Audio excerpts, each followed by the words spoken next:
ኢትዮጵያ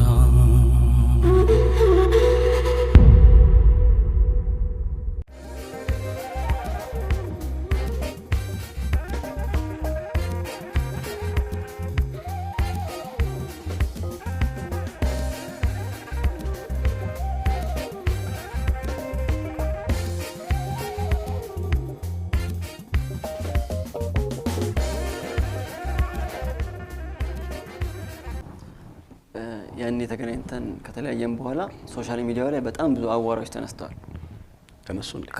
ካንተ ጋር ተያይዘው ማለት ነው። እነሱን አንድ ባንድ እንድናወራቸው ነው። ሰሞናዊ ሁኔታዎች ስለነበሩ ስለ እንደሱ ስታወራም ስላላየው አንደኛው ይሄ ነው። እስቲ ድምጽ ይከፈት እስቲ። አንደኛው ወንጌል እንዴት እንስበክ ነው። አንዳንድ ሰው ያብዳል፣ ጤነኛ አይደለም አስተሳሰቡ ራሱ የሚነገረውን እንዲገባው ስለማይፈልግ ማለት ነው። ሄዳችሁ ድብን ያሉ ኦርቶዶክሶችን ጌታን ተቀበል ምናምን አትበሉ። ሼም ምናምን የለም እንዴ? ማን ነው ጌታ? ጥሩልኝ እስቲ።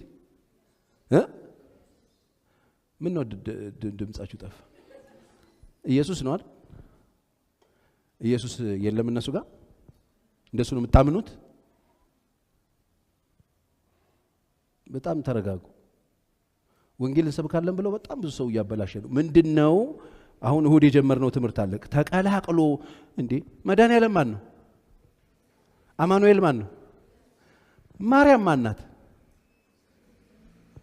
እና እኛ ጋር አለ እንዴ እሱ መድኃኒዓለም አማኑኤል ምናምን አለ እንዴ? አጥቢያዎች አሉ። መድኃኒዓለም ብለው የሚያመልኩት ክርስቶስ፣ አማኑኤል ብለው የሚያመልኩት ክርስቶስ። ማርያም የኢየሱስ ምንድን ናት? እሺ ማርያምን ይዘው ኢየሱስ የላቸውም ብላችሁ እንዴት ጠረጠራችሁ? ችግሩ ምንድነው? ተቀላቅሏል። በርካታ ነገር ስላለ ተቀላቅሎ ነው ያለው። የሌላቸው አይደሉም አላቸው። ስለዚህ ለነሱ ወንጌል ልናደርስ ስንፈልግ ጥንቃቄ ማድረግ አለብን። ወንጌል ከሆነ ወንጌል የትኛው ወንጌል? ስለ ክርስቶስ ከሆነ ልታወሩ የፈለጋችሁት ያላቸው ሐዋርያ ጳውሎስ መጥቶ ምንድነው ያደረገው? ለነዛ በጣም በሚፈላሰፉ ሰዎች ምክንያት ፈልጎ ሐውልቱ ሲያገኝ ይሄ የማይታወቀው እኮ ብሏል ይሰበክ። በቃ ወንጌል እኮ የሚሰበከው ይሄ እጃችሁ ላይ ያዛችሁት ክርስቶስ የሚባሉ ተሞካ የነበሩ ሽማግሌ ሰውዬ በጣም የሚወደዱ ሰው ታውቋቸው ከሆነ አንደኛው ነውና በዚህ ንግግር ሶሻል ሚዲያ ላይ ትልቅ ዘመቻ ነበር። በጣም የረገፈ እንዳለ ሁሉ ደግሞ በተገላቢጦች ደግሞ ፓስተር ቸሬ ይሄን አለ ተብሎ ብዙ ዘመቻዎች ነበሩ። ለምን ልጠይቅ ፈለኩኝ? በጣም ብዙ ሰዎች እየወጡ ሶሻል ሚዲያ ላይ ፈልገነው ስንደውል ስልክ አይነሳም፣ መልስ አልመለሰልንም። እኔ ጋር የተደወለ ስልኮች አሉ። እኔ ለዚህ ምን መልስ መስጠት ስለማልችል ካገኘው ያቀር ግን በግላጭ የዚህ ጊዜ በጣም ሶሻል ሚዲያ ላይ ተዘምቶብህ ነበርና በምን መንገድ ነው ይሄ ነገር ሊመለስ የሚችለው? መልሼዋለሁ። አንድ ሚዲያ ላይ የተወሰነ ነገር አውርቻለሁ። ትንሽ ግን ምንድነው አሁን ይሄ እኔ ሲጀመር መልስ ምናምን ለምንም ሰጥቼ አላውቅም።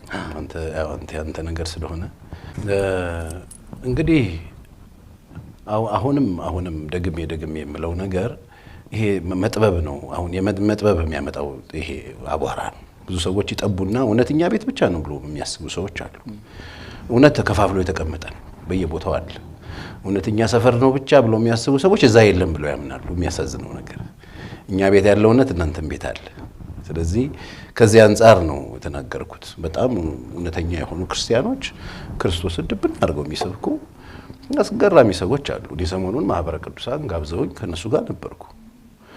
እዛ የነበሩት አባቶች የሚሰብኩት ወንጌል ነው፣ የሚገርም ወንጌል ክርስቶስን የሚሰብኩት። እነሱን ምን ብዬ ነው ጌታን ተቀበል የምለው? ጌታን ተቀበል የምትለው ሰው እኮ ጌታ የሌለው ሰው ነው። ያለውን ሰው ምድር ቢቀበለው አያያዝህን አስተካከል ነው የምትለው። አንዳንዱ አዝረክርኮ እንቁ ይዞ እንቁን ከቆርቆሮ ከምን ጋር ከያዘው እቺ እንቁ እንዳትወድቅብህ ሌሎቹን ነገሮች ስትሰበስብ ብለህ አያያዙን ልታስተምረው ትችላለህ። ያለውን ሰው ግን የለህም አትለው። አፕሮቹን የብዙ አይመቸኝም። አሁን ድሮም በጣም የሚያስጠላኝ አይነት አመጣጥ ሰው ሲመጣ በፍርድ አልቀበልም። ምክንያቱም ወንጌል ምስራች ነው። የምስራች ደግሞ በፍቅር የሚሰበክ ነው፣ በእውነት የሚነገር ነው። ሰዎች እንዲድኑበት ከሆነ የመጣሁት እኔ ኦፌንድ አድርጌ ዘላለምህን ማበላሸት የለብኝም። ስለዚህ ከዚህ የተነሳ ቤተክርስቲያን ለአገልጋዮች የአመታዊ ፕሮግራም ላይ አገልጋዮች ስልጠና ስሰጥ ነው ወንጌል ተልኮን አታበላሹት፣ ወንጌልን ለመስበክ እየሄዳችሁ ወንጌል ያለውን ሰውዬ እንዴት አድርጎ መያዝ እንዳለበት እንዴት መኖር እንዳለበት አስተምሩ። ጌታን ተቀበል አትበለው። የሚያስደነግጥ ነገርም ስላለ መንገድ ላይ ለምሳሌ አሁን እንደሱ እኔ ድሮ በጣም እናድድ ነበር። በዘንቢል ማዳበሪያ ምናምን ብያለሁ እኮ እኔም ብላችሁ። አዎ እግዚአብሔር የመንገድ ላይ ወንጌል በጫት እንጨት ተጋርፌ አውቃለሁ እኔ ጴንጤ። አዎ እኔ እየቃምኩ መጥቶ ሂድ ከዚህ እግዚአብሔር። አዎ ገርፌ አውቃለሁ። አንድ ጊዜ እኔ ከሆነች ልጅ ጋር መንገድ ላይ እየሄድኩኝ ጠጋ ብሎ በጆሮ ኢየሱስ ይወድሻል አላት። ከሌላ ሃይማኖት ጋር አሁን ተስማምቶ ተግባብቶ መኖር አይቻልም። አንዳንድ ጊዜ ጎራው ሲፈጠር በጣም ምን ላይበትን መንገድ እናበዛዋለንና ከዚህ ጋር የጂ አንድ ነገር ለንሳለን። ዲያቆን ሄኖክ ኃይሌ የተሞሸረ ቀን የጻፍከው ጽሁፍ በጣም ነበር የገዛኝና ምንድነው የሚለው ቃል በቃል ያለከው ነበር። ሚስት ያገኘ በረከትን አገኘ ከእግዚአብሔርም ሞገስን ይቀበላል። ምሳሌ 18:22 ታላቋና ባለ ብዙ ታሪኳ ለሀገራችን ክርስትናን በመቆየት የአንበሳውን ድርሻ የምትወስደውን የኢትዮጵያን ኦርቶዶክስ ተዋሕዶ ቤተክርስቲያን ስምና ክብር የሚመጥነውን ውዱን ልጇን በዛሬው ዕለት ስለዳረች ለመላው ኦርቶዶክስ ተዋሕዶ ምእመናንና አገልጋዮች እንኳን ደስ አላችሁ። ወንድሜ ዲያቆን ሄኖክ ኃይሌ ወደዚህ ታላቅ ተቋም በመግባት ደስ ብሎኛል። እንኳን ደስ አለ። ወንድምህ ጸጋ የበዛለት መጋቢ ቸርነት በላይ ወይም ፓስተር ቸሪ። ይሄን ያየው ቀን በጣም ደስ ብሎኝ ነበርና የመጀመሪያ ጥያቄ የፕሮቴስታንት መንበር እንደሆነ ይታወቃል። እሱ ደግሞ የኦርቶዶክስ መንበር እንደሆነ ይታወቃል። ያን ምኞት መግለጫው ማል ላይ ምንም ድልድይ እንደሌለ ታይቶኛል። ሁለተኛ ጥያቄ ግን በአካል ተገናኝታችሁ ታውቃላችሁ ወይ ከዲያቆን ሄኖክ ኃይሌ ጋር? አናውቅም። ይገርም አንዴ አግኝቼው አላውቅም። ዛሬ አልተሳካልኝም እንጂ አስቤ ነበር እንድትገናኙ። በቅርብ ጓደኛውን በለፈት ስላጣ አዘን ላይ ስለነበረም ነገሮች አልተመቻቹም። ግን አንድ ቀን እንደማገናኛችሁ ተስፋ አደርጋለሁ። በጣም ጥሩ። ለምን ሰርጉ ያልተገኘም ቢል ጠይቀ ነበርኩ። ስለሱ ነገርኝ እስቲ እንዴት ትገልጸዋለህ? ሚዲያ ላይ ሄኖክ ግሩም አስተማሪ ነው። በጣም የሚያስገርም በጣም ካሪስማ ያለው በጣም ዘመኑን የሚመጥን በደንብ ደግሞ በእውቀት ድርጅት ያለ በደንብ ተጠብቆ ያደገ የእግዚአብሔር ሰው እንደሆነ አምናለሁ፣ አውቃለሁ። መጽሐፎቹን ልጄ በጣም ይወደዋል። የትኛው? ዴቭ ማለት ባለፈው መጥቶ የነበረው ፕሮግራም ዴቭ ሱቅ የናገር ታዋቂ ነው እኮ ዴቭ ላስተዋውቀን ይራስ አስተዋውቀው። አረ በደንብ ታዋቂ ነው። ዳዊት ቸርነት በጣም ነው የሚወደው። እሱ በጣም ደግሞ በጣም እንደወደው የሚያደርገኝ አንድ እሱ ነው። የሚጽፋቸው መጽሐፎች በጣም ያነባል፣ ይወደዋል። እኔም ወደዋለሁ። ትምህርቶቹን አልፎ አልፎ ያለው አስገራሚ ነገር አለው እና ከዚህ የተነሳ ነው አሁን ደግሞ ይሄን ነው የምለው የሚመጥናት ብያለሁ። አሁን እኔ እቺን ታላቅ ቤተክርስቲያን የማይመጥኑ ሰዎች አሉ። አይመጥኗትም። አንዳንዶቹ የሚያስበሏት አግኝተኛል። ክብሯን የማይመጥን እና የተላበሱ አስተማሪ ነንም የሚሉ አግኝተኛል። ፒክቸሯን የሚያበላሹ ሰዎችም አሉ። ይሄ ግን በጣም አስገራሚ አስተማሪ ነው። በጣም ነው የምወደው፣ በጣም ነው የማከብረው። ከዛ የተነሳ ነው በጣም ደግሞ ሰው ሲያገባ ደስ ይለኛል። ቀላል በተለይ አገልጋይ ሲያገባ በጣም ደስ ይለኛል። ቀላል ደስ ይላል። ላገባ ነው ሲሉኝ ራሱ ደስ ይለኛል። በቃ ጥያቄዎችን ታበዛለህ አይደል? እሱን አደርጋለሁ። ከዛ የተነሳ ነው ይሄ ነው ከማግባት በጣም ደስ ስላለኝ እሷን ነገር ጫርጫር ያደረኩት። በጣም ነው የሚያምረውና በሰዓቱ እኔም ይሄ ስሜት ሌሎቹ ጋር ቢኖር ብዬ ስላሰብኩኝ። ሁለተኛው ቪዲዮ ደግሞ ከሰሞናዊ ሁኔታ ጋር የተያዘ ሁለተኛው ይከፈት። አገልጋይ ማለት ስሪፒስ ለብሶ ፎጣ ይዞ የሚጮህ ማለት አይደለም።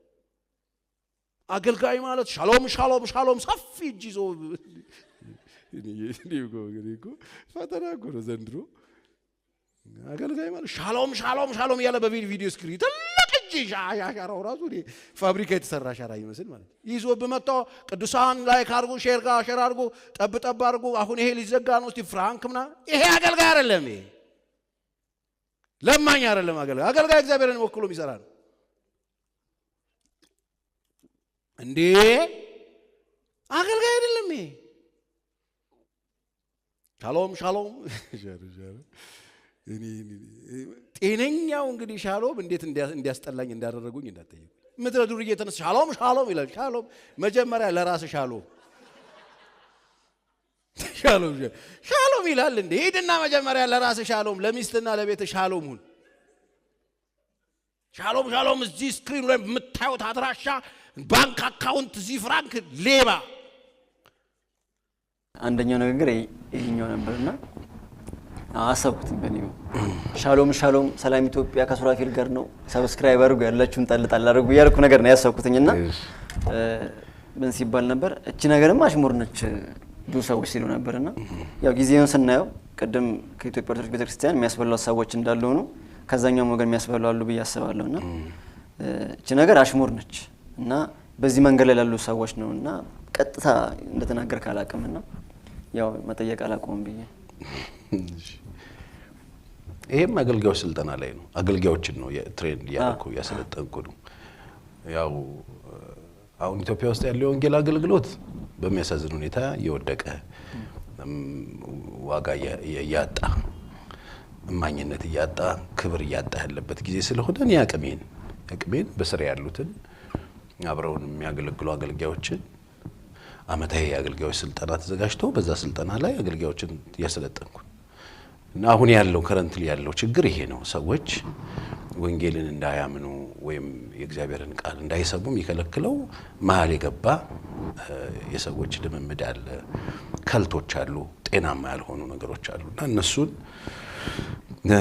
ከማየስ እነሱን ከማስወገድ አንፃር እንዲገባቸው ነገ እነዚህ አገልጋዮች ሆነው ስለሚወጡ አገልግሎት ምን ማለት እንደሆነ ያስተማርኩ የነበረበት ሰዓት ነው ያው ይሄ የሚመለከታቸው ሰዎች ጤነኞቹ ጤናማ በስተት የሚያደርጉ ሰዎች ይማሩበትና የሚደረግና የማይደረግ ነገር ለይተው የማይደረገውን ያስወግዳሉ ማለት ነው በሽተኞቹ ደግሞ ያብዳሉ ቢዝነስ ስትመታኮ በቃ ሁለት ነው የሚመጣው ሁሉም ሰው እንዲቀበል አትሰራ ያው ወደ ሚዲያ ከወጣ በኋላ ግን ብዙ አቧራ ተነስቷል በጣም ሳጭ ሰዎች አሉ አንዳንዴ ደግሞ ያው የኔም ንግግር ለሆነ ነገር ለመለጠፍ ይመቻል መሰለኝ ቸሬስ ያገባለት ይያለ ሰው እየገጣጠሙ ያስገቡለታል እኔ ይመለከተዋል ብለው ካሰቡ እንግዲህ ይወሰዱት እኔ ያገባኝም ግን እኔ አገልጋዮችን ስልጠና ሰጥ ያስተማርኩት ነው ይሄው ነው ሰላም